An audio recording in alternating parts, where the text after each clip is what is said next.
وطن یعنی همه آب و همه خواب،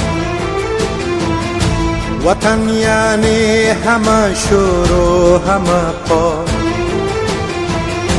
وطن یعنی پدر مادر نیاکان، به خون و خاک بستن عهد و پیمان. وطن یعنی هویت اصل ریشه،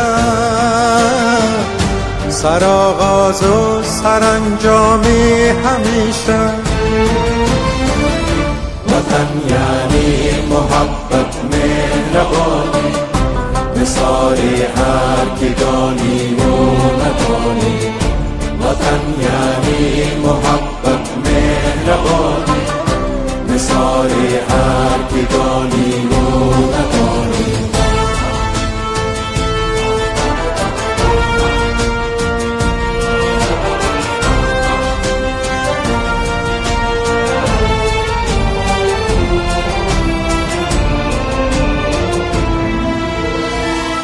وطن یعنی نگاه هم وطن دوست،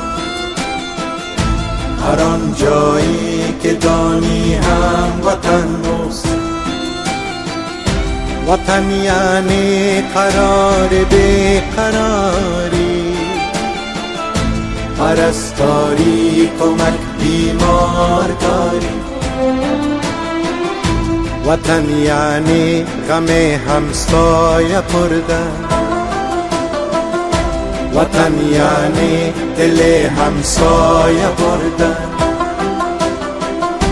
وطن یعنی زلال چشمه پاک، وطن یعنی درخت ریشه در خاک. وطن یعنی زهر ایل و تباره، وطن را پاسبان پاس داره. همه یک جان و یک دل بودن ما، به دامان وطن آسودن ما. وطن یعنی شکوه سرفرازی، وطن یعنی زیالم بی نیازی. وطن یعنی گذشته حال فردا، تمام سهم یک ملت دنیا. وطن یعنی محبت مهربانی، مثال هر که دانی و ندانی. وطن یعنی محبت مهربانی، مثال هر که دانی و ندانی. وطن وطن وطن وطن وطن وطن